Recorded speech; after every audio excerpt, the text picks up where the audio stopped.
Okay, we were in the middle of this extraordinary story, which was told by the fifth Rebbe. That's Rabbi Shalom Ber. Now listen carefully, get this the idea straight, because it's extraordinary.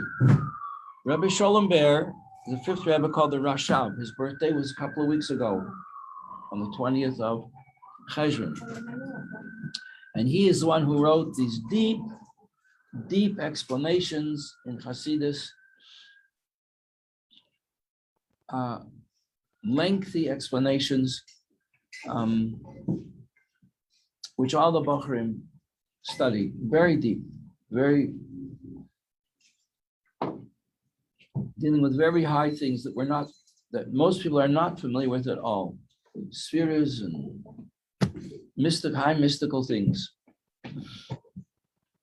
Now he told his son, who was the previous Rebbe,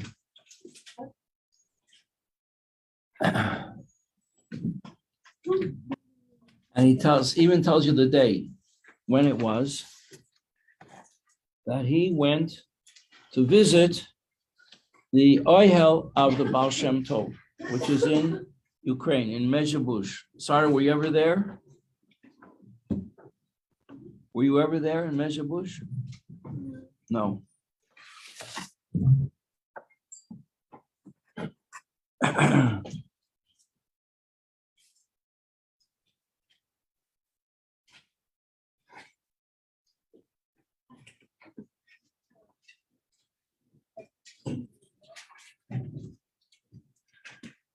And what year was that he was there? Well, he was Rebbe until 1920. Okay, it was under him that Lubavitch left Lubavitch. That after 102 years in Lubavitch, because of the First World War, the Germans were approaching rapidly, and Lubavitch had to be evacuated. And he moved to Rostov. And the conditions were very, very difficult there. Now, he tells this extraordinary story. What are we talking about? We're talking about the purity of children learning Torah, learning Aleph Beis. Sustains the world. It says in the Talmud that the breath of the mouths of school children sustains, learning Torah sustains the world. And great scholars of the Talmud said, but what about our Torah? And the Gemara says, your Torah does not compare to the children learning Aleph Beis, because their breath is free of sin, free of any distraction, free of any nonsense that we are all bombarded with on the whole time. With your cell phones, and before cell phones with television, before television with radio, and with a whole world of distractions that have nothing to do with godliness. Children don't even know about these things. And the earliest stages, nowadays, they're exposed to cell phones already. It's a very early age, and their mind gets just up. But before that, the Torah they learn is so pure that it says in the Talmud, that's what keeps the whole world going. Okay? Now, connected with that idea, the Rebbe Rashab adds the following story. What does it mean, breath that is not tainted with sin? What does that mean? Artless means to relate to Hashem in a very artless way, with no agendas, with nothing else in your mind. When you say, a person says Baruch Hashem, that's what he means. He means Baruch Hashem. My wife had a grandmother, her grandmother, every single sentence had Hashem's name in it. That was what was not so long ago. Now, the Rebbe Rashab tells the following story, that he went to Mezhebush, that is where the Baal Shem Tov is found. That's his Ohel was there. And when he was there, the Baal Shem Tov communicated with him. and told him the following story, that when he was 16 years old, and his birthday, who knows when the Baal Shem Tov's birthday is? Does anybody remember that piece of information? You should write it down. It's a holiday. It's High Elul, the 18th day of Elul. It's the birthday also of the Alter Rebbe, same day. The 18th day of Elul. And it's, 18 is High. It says this day puts Chayus, puts life in everything we're trying to accomplish in Elul, which is to get ready for Rosh Hashanah. Now we're also trying to get ready for Rosh Hashanah of Hasidus, which is the Panemius, the inner soul of Rosh Hashanah, is the 19th day of Kislev. So the Rebbe Rashab found himself, was in Mezhebush, and the Baal Shem Tov came to him and told him that in the year 1714 in our calendar, in the non-Jewish calendar, which is 5474 in the Jewish calendar, the Baal Shem Tov found himself in a small village, and the local innkeeper was a very simple person who barely knew how to read the prayers and had no concept what they meant. But he was a very God-fearing individual on all matters. And at all times, he would quote the same phrase in Yiddish, Baruch Hu Baruch Shemei in Hebrew, and his wife would say in Yiddish, blessed be his holy name. So everything you ask them, that's how they would reply.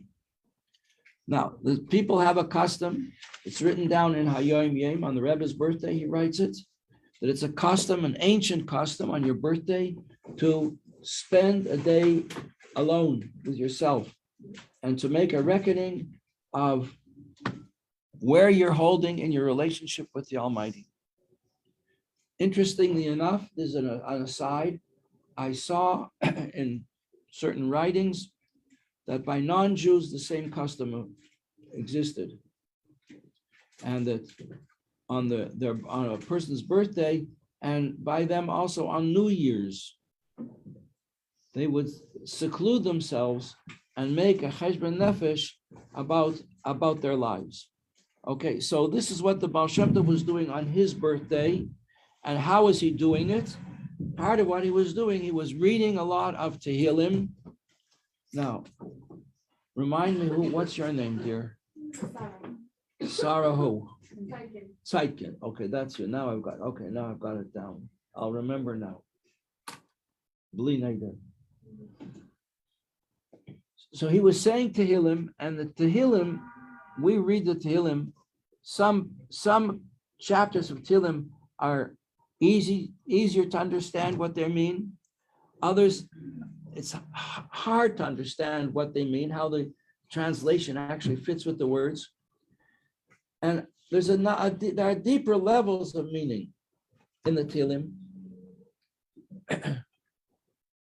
On different levels, some ethical lessons, and many things are deep esoteric principles that David HaMelech knew, and he wrote them into this part of the complexity of his poems, that they contain these deep esoteric principles. And people who understand, they delve into this and they make connections, which he calls here unifications, between different levels of godliness represented in the words of the Tehillim. And that's what the Baal Shem Tov was doing. He was a genius, and he was doing this on his 16th birthday. Is everybody with me? Yeah, you're with me on the story? So there he is in the forest, secluded. He was an orphan. He'd been an orphan since he was 5 years old. His father passed away when he was 3. His mother passed. His father was Rabbi Eliezer, great tzaddik. His mother her name was Sarah, the mother of Baal Shem Tov, Rabbi Yisrael ben Sarah.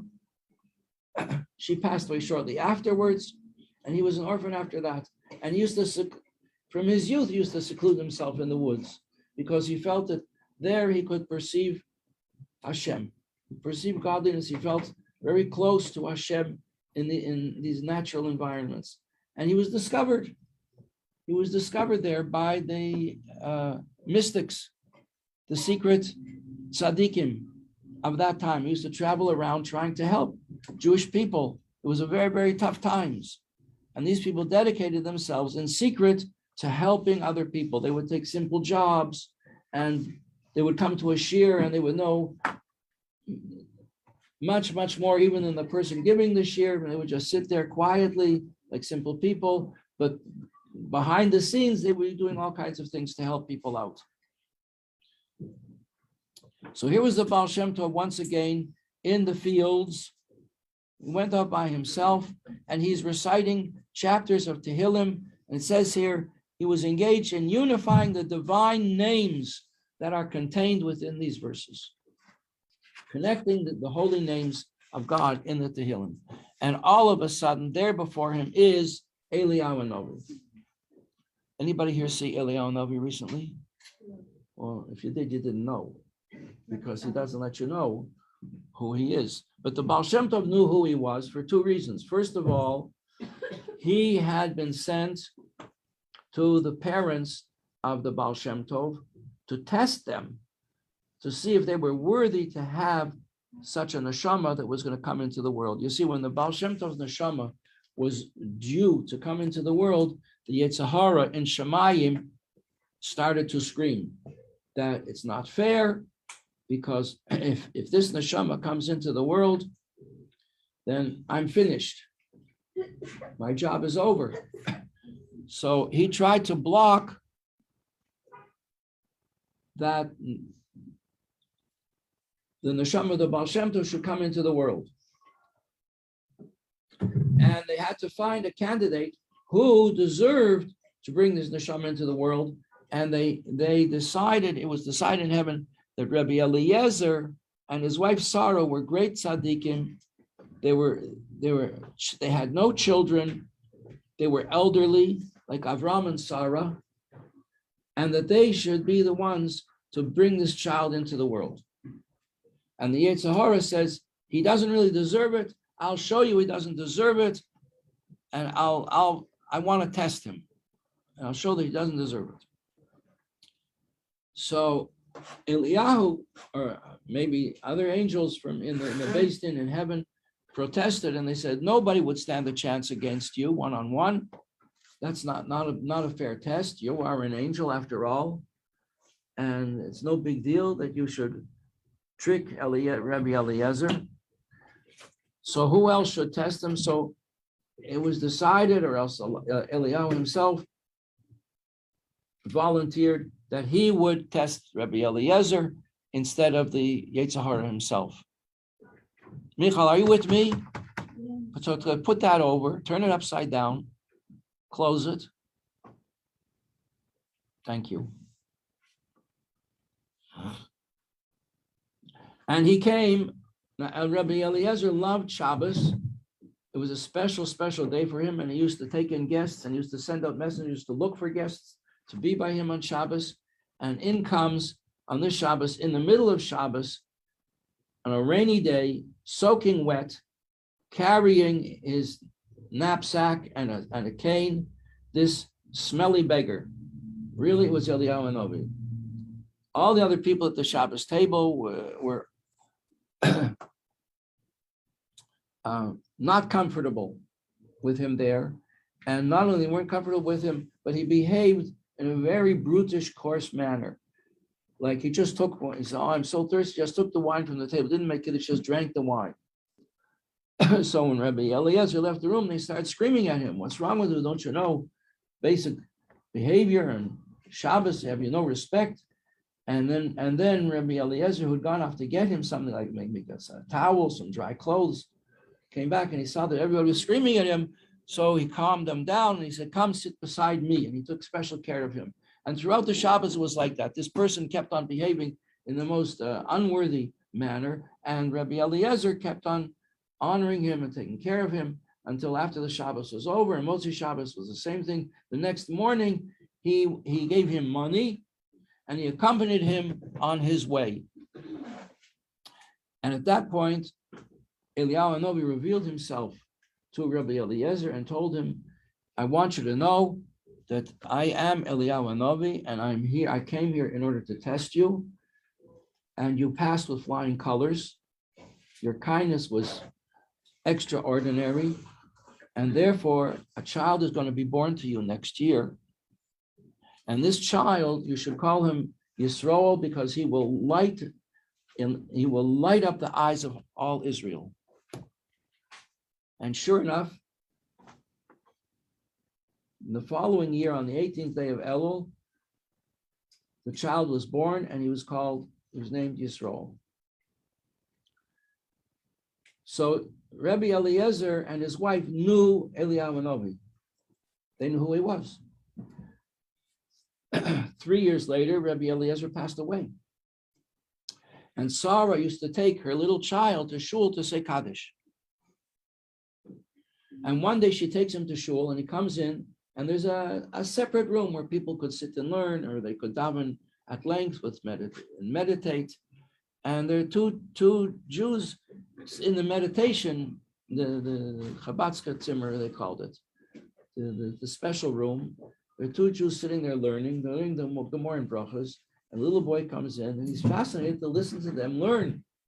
And what are they learning? It says in the Gemara, ask the question, why do we say Kaddish in Aramaic, not in Hebrew? So those are interesting to him, because he used to say Kaddish every day for his father. And the Gemara answers, because Hashem, it's such a holy prayer. It's holier than all the other prayers. And Hashem doesn't want the angels who don't speak Aramaic to be jealous, because they speak Hebrew. They speak Lashon HaKodesh, not Ivris, not the Ivrit of Israel today, but classical Hebrew. So therefore, and they see this little boy, he's listening to them, and they turn to him and they say, who are you? What's your name? So my name is Yisroel. And what's your father's name? Eliezer. Oh, your father must have been the Rebbe Eliezer. He was a very holy tzaddik. And you're saying Kaddish for him? He says, yes. And he felt very warm. And they put their hands on his head and they blessed him. And then they went to daven Shachris. And when he said Kaddish, he felt that, like all the angels crowding around to hear him say the holy words of the Kaddish, because they knew how holy they were, even though they couldn't understand. And he also felt that he could see his father's face, very, very close to him. Meanwhile, in the Weiber shul upstairs, his mother sees these two strangers, and she knows who they are, because the one of them was the same guy who came to their house, who gave them the good news that they're going to have this child. And she wants to scream out and to Yisroel, go talk to him. But she doesn't dare open her mouth. And when they're going home, she says to him, did you see anybody new in shul today? He said, yes. And he told her about the conversation and that how he had blessed him and how Eliyahu had blessed them. She was very, very, very happy. Okay, now it goes on to say that after the Baal Shem Tov was discovered by the Nistorim, the hidden tzaddikim of his time, many of them were Mekubalim. It says here the tzaddik Rebbe Meir was a Mekubal, and Eliyahu Hanavi used to appear to him often, and the Baal Shem Tov had seen him many times there. So the Baal Shem Tov knew who Eliyahu Hanavi was, and now he's out in the fields on his 16th birthday, and there's Eliyahu. This was the first time, it says, that he had ever merited to see Eliyahu all alone and not with other people in their merit. And he was very surprised. He didn't understand. And Eliyahu was smiling at him, and he didn't know why he was smiling. And Eliyahu Hanavi says to him, young man, you are working so hard to have the proper things in your mind, mystical intentions, to bring about unifications in heaven of the different names of Hashem that are contained within the verses of Tehillim. But you should know that the innkeeper where you're staying, whose name is Aaron Shlomo, and his wife Zlata Rivka, they don't know anything about Tilim. They don't know anything about unifications or divine names. But when they say,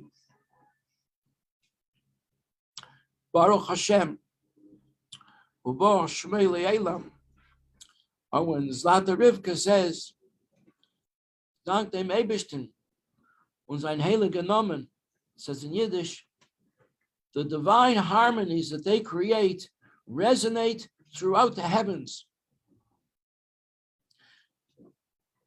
More than all the unifications of Hashem's holy name, which you are trying to effect through the Tilim,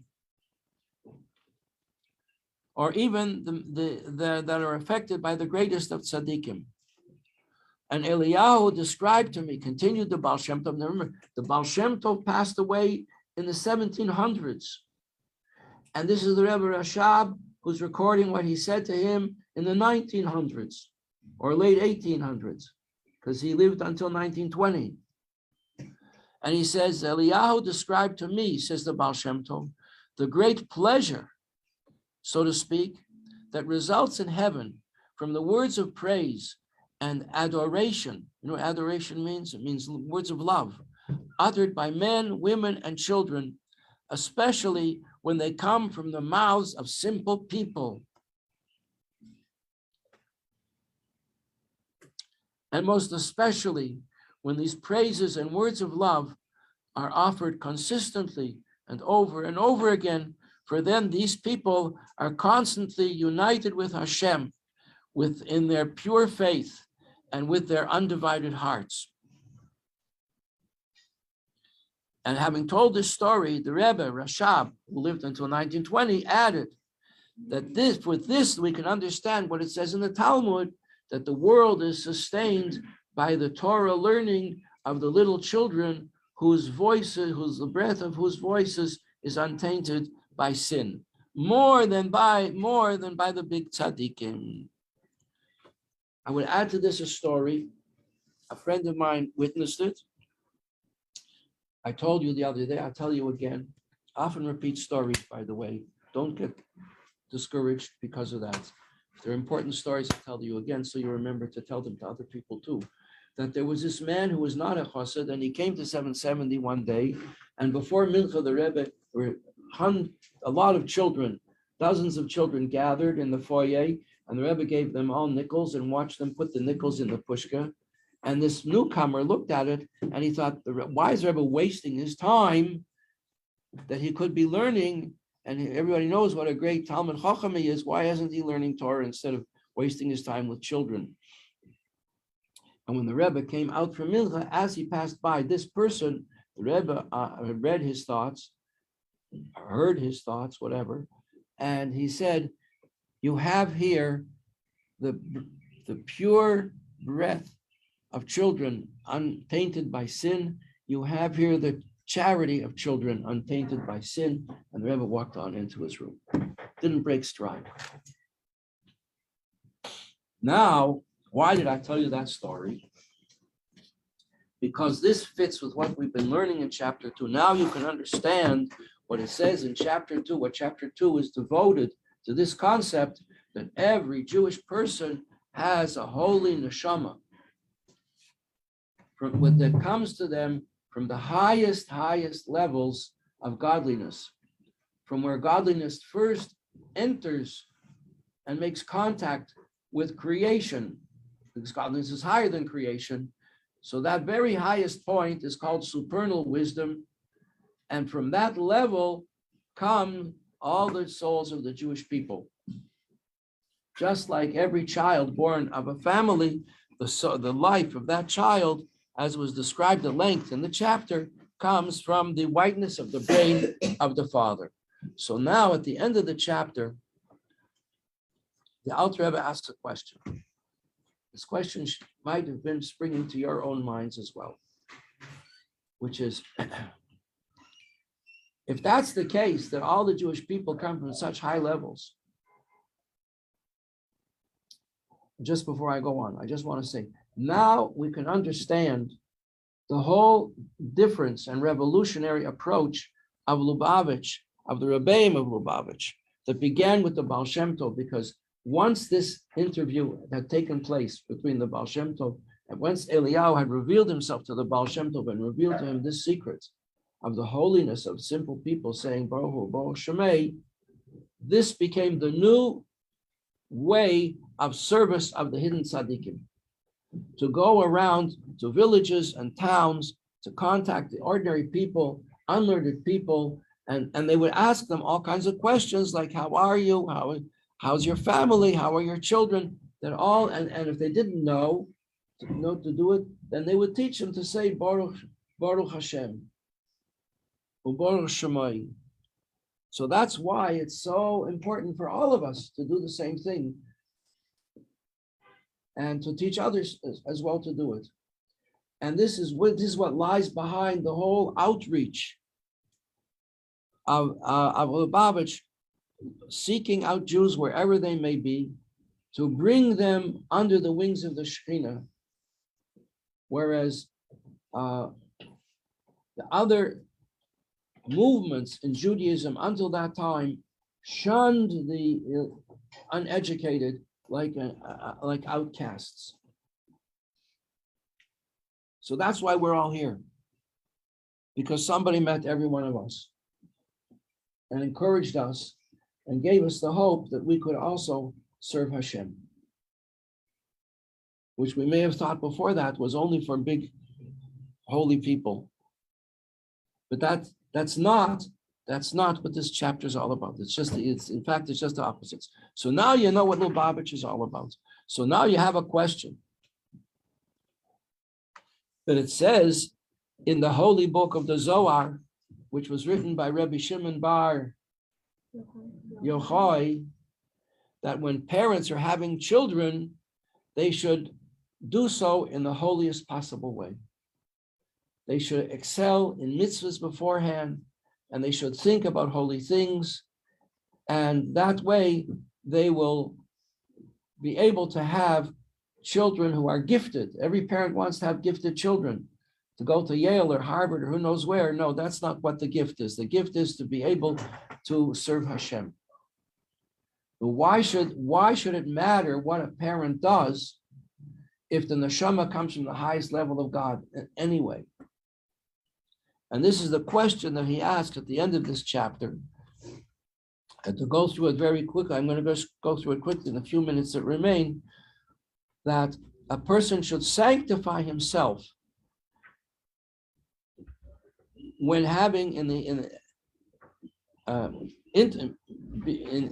acts of intimacy with one's wife, in order to draw down a holy garment for the soul of the child that could be born. And if a physical child isn't born, spiritual children are born anyway. And now turn to page 65, because what until now we've been talking about the essence of the soul, the nefesh, ruach, and the neshama of the soul, which are the three levels that connect more or less with the physical life of the person.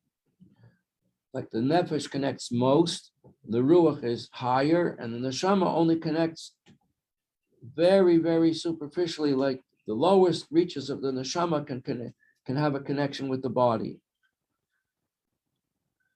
So what he says here is that we have to realize that there's another factor we have to be aware of, which is the garment of the soul. We're going to learn more about this as we go along. What are the garments of the soul? The garments are the soul. These are the clothing, the spiritual clothes that the soul wears,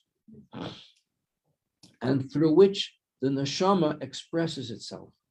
In other words, the clothing you wear, girls, expresses your values, expresses your priorities, expresses your sensitivity.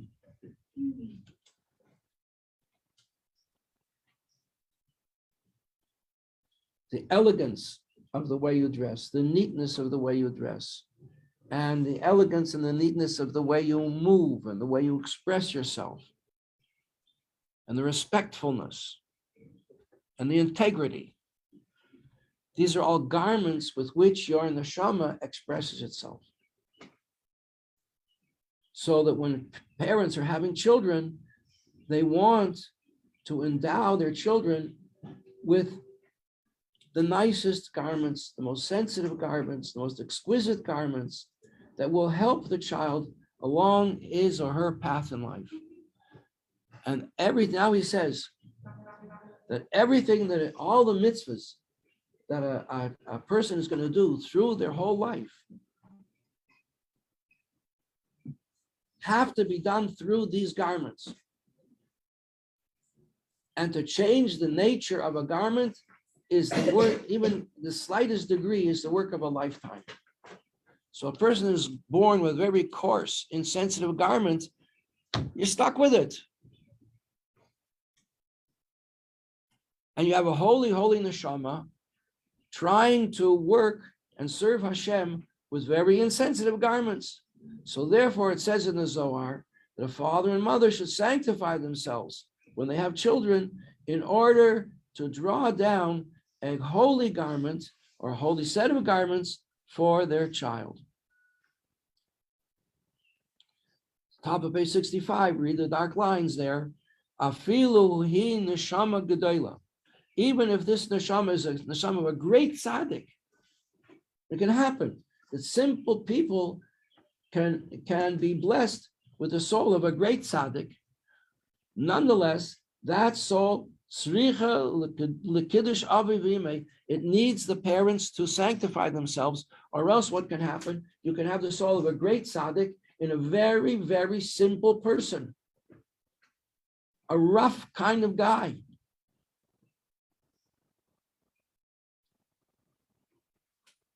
There was a person in our community here. He had a big mouth. He was a loud mouth. And when he was a teenager, his father arranged that he should learn with the Rebbe. The Rebbe learned with him every day. And the rest of his life, he loved the Rebbe. But oh boy, he was an embarrassing person. He used to embarrass people all the time. But he was good. He was very, very good. He did so much good for people. He was loaning money the whole time to poor families, raising money and loaning it to them.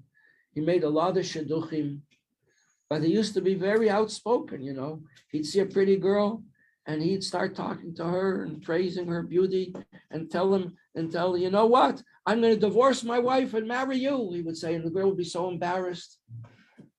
But that was his character, a very rough character, but of obviously a very high neshama.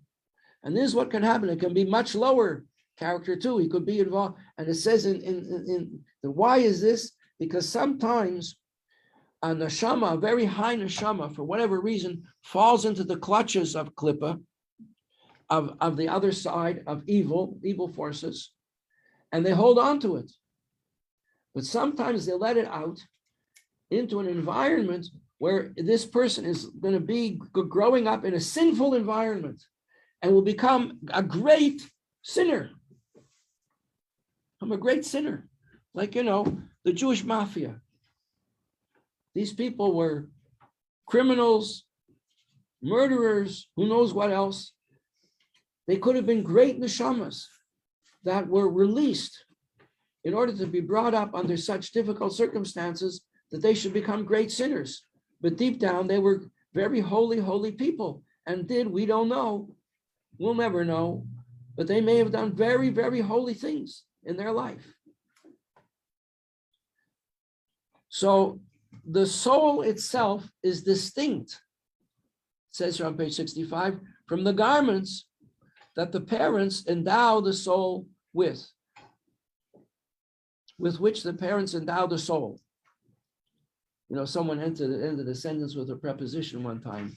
You're not supposed to, in English, end a sentence with a preposition. Winston Churchill, when he was Prime Minister of England, he said something in public and he ended a sentence with a preposition and he was criticized for it. He said, that is something up with which I will not put. But the soul itself can be from the highest holy levels But it sometimes happens that the soul of an infinitely lofty person comes to be born to parents who are ignorant and lowly people.